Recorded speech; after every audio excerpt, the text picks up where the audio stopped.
Thanks for staying with us. I'm Bill O'Reilly in a Weekdays at Bernie segment tonight. Let's get right to the purveyor of BernardGoldberg.com, who joins us from Miami. All right. First up, media reaction to the Trump interview. Anything catch your eye? Yes. I was absolutely stunned by the amount of coverage given to the interview. I could be wrong about this, but I think there was more coverage of your interview than when Neil Armstrong walked on the moon. I may be a little off on that. It was all over the place and in very important places. It was on the networks, the New York Times, Washington Post, all over the internet, of course.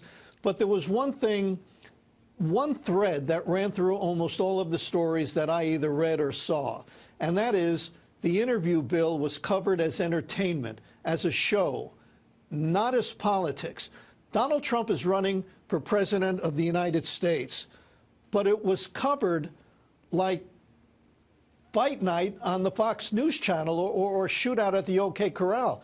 Listen, I've used this term before, and forgive me for using it again, but in the United States of entertainment, and that's where we live, whether we like it or not, in the United States of entertainment, entertainment is king, and that interview was pretty entertaining, and that's why it's received the massive amount of coverage that it has.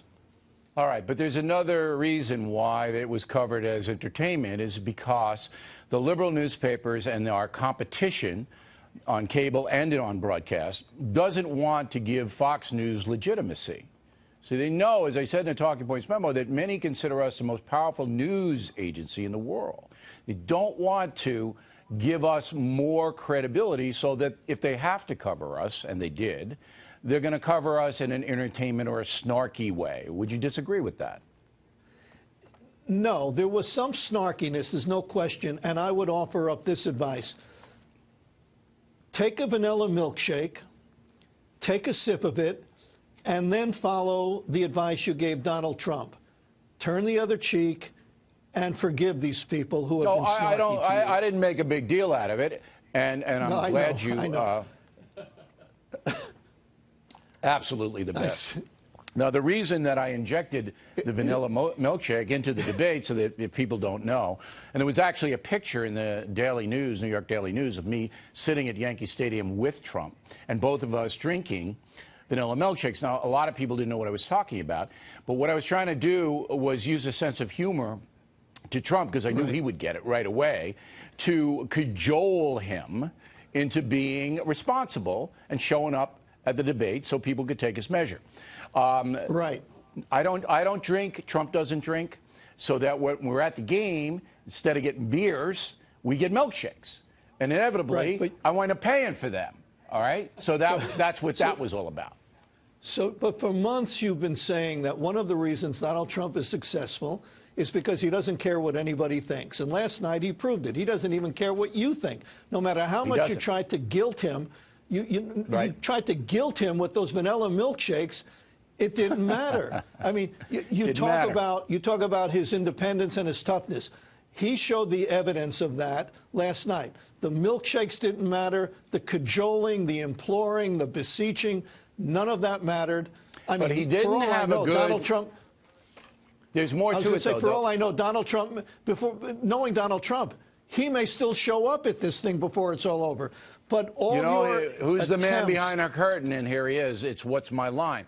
But what I wanted him to do, and what he didn't do, and this is what politicians do all the time, was say, look, I said, you owe it to the country to do this. Because the country, you're running for president. And a lot of the people don't really know yet, who you are or what you want.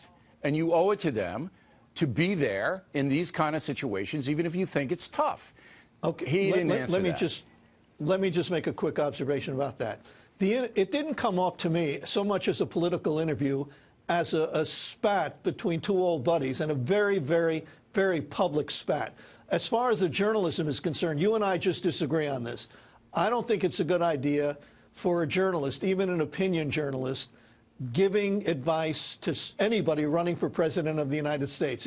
It just causes problems. But we disagree, and reasonable people, as they say, you can look at it as advice giving, but I look at it as looking out for the folks. I want the electorate to elect the next time around the best possible candidate. Therefore, I want all the candidates to get as much exposure as possible. As I said in the Talking Points memo, and I believe this firmly, people voted for Barack Obama. They had no blanking clue who they were voting for. None. And I don't want it to happen again. So you could say it's advice giving, but I'm saying I'm looking out for the folks. But you don't think that's an unreasonable interpretation? I mean, I know what you're saying, but I'm not. Yeah. This is not. Do a I think it's unreasonable? No, I don't think it's unreasonable. But do I take it seriously? You know, Bill, I hope it goes up your nose that. Good line, Goldberg. Show him what you're drinking. Show him what you're drinking before the interview, right now. Red Bull. Look at that, see? He can't just come on as a normal person. He's got to be stoked. All right. Hey, listen, without a Red Bull, I'd fall asleep during this segment.